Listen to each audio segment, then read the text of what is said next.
It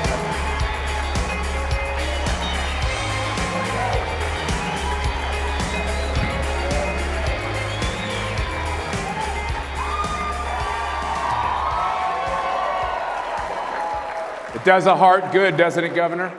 Yeah. Well, I'll tell you, welcome to Florida.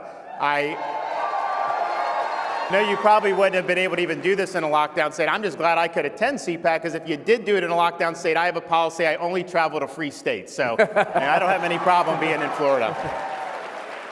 We, as you all know, because many of you made the trip, we often have CPAC in another state, to be not named. That state decided to cancel us because they said this was unsafe. And I said to myself, I'll be damned if I'll be the first ACU chairman in 50 years to not have CPAC. And we looked around the country, Governor, and you have some competition. Tennessee, Texas, Georgia. We kind of moved away from Georgia, no offense. I'm sorry, Marcy. And we decided we'd come to Florida, and thank you for welcoming us with open arms. Absolutely. 100%.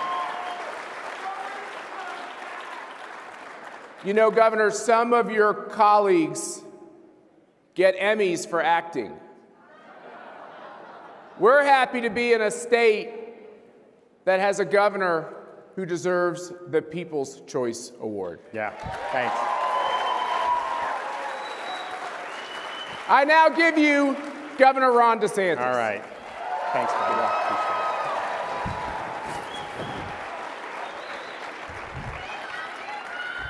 Well, thank you. We love you too. For those of you who aren't from Florida, welcome to our oasis of freedom.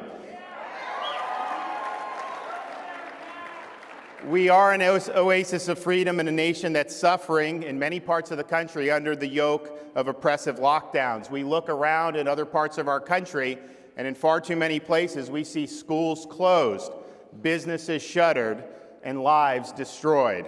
And while so many governors over the last year had kept locking people down, Florida lifted people up. Florida is leading in protecting our vulnerable residents, saving the economy, and safeguarding the freedom of our people. In Florida, schools are open.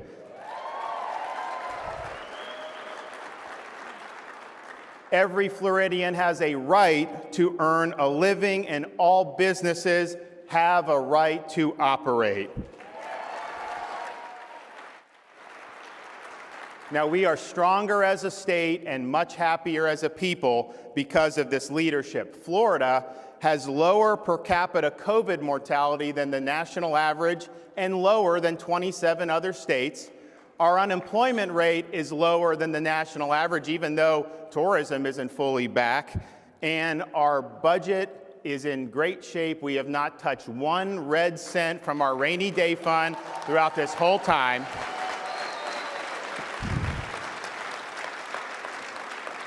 Florida got it right, and the lockdown states got it wrong.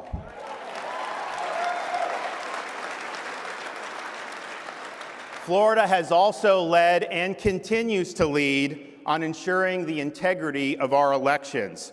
Now, 20 years ago, if you had uttered the word Florida and the word elections in the same sentence, you would have been met with snickers.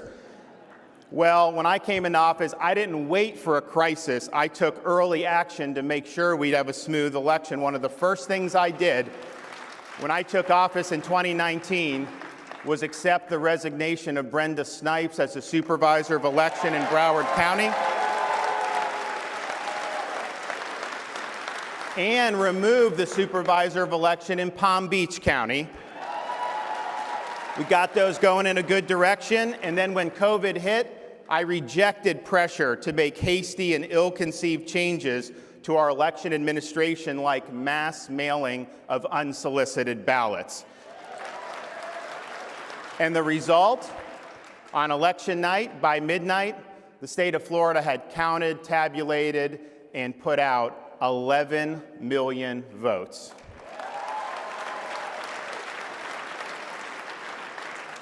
But we're not resting on our laurels. This year, Florida is leading on banning all forms of ballot harvesting and banning third-party political groups like those funded by billionaire Mark Zuckerberg from interfering in the administration of our elections. Bottom line is this: in Florida, your vote counts, and we will continue to have a process that is transparent and that inspires confidence. Florida is also leading in protecting our people from political censorship and in holding big tech accountable.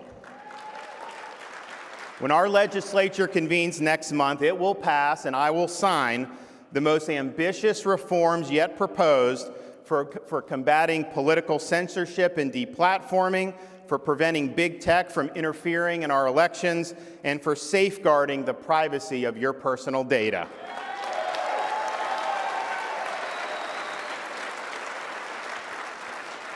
In Florida, we are not going to let the terms of the debate in our country be set by oligarchs in Silicon Valley.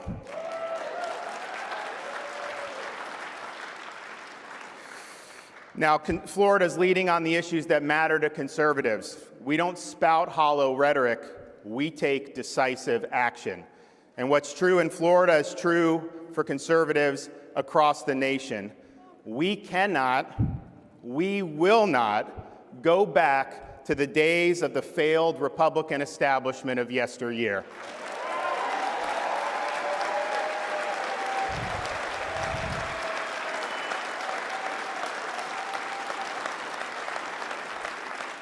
We reject open borders and instead support American sovereignty and the American worker. Building a movement on the foundation of amnesty and cheap foreign labor is like building a house on a field of quicksand. We reject weakness in the face of the threat posed by China, including their actions in international trade. We reject military adventurism, instead support a strong defense solely for the purpose of protecting our nation and its people. Now, the battles ahead will be made more difficult without the voice of one of our greatest field generals, my friend Rush Limbaugh.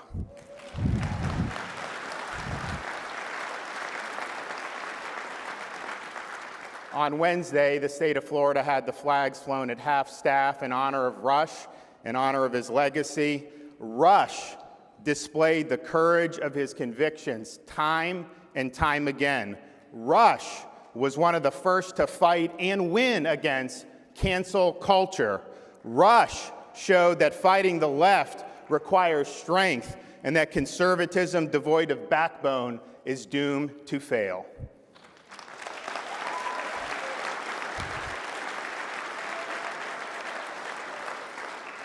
So at this moment in our history, and I think Rush showed us this, but particularly now, standing for the right things comes at a cost. You will be attacked, you will be smeared, and you may even be canceled by the major organs of the political left. Now, anyone can spout conservative rhetoric. We can sit around and have academic debates about conservative policy, and I'm not saying you don't do any of that, but the question is, when the Klieg lights get hot, when the left comes after you, will you stay strong or will you fold?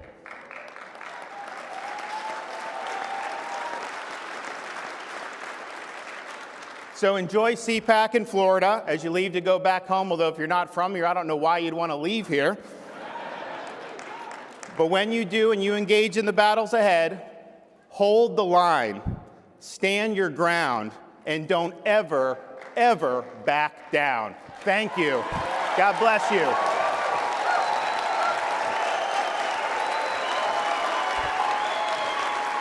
Thank you.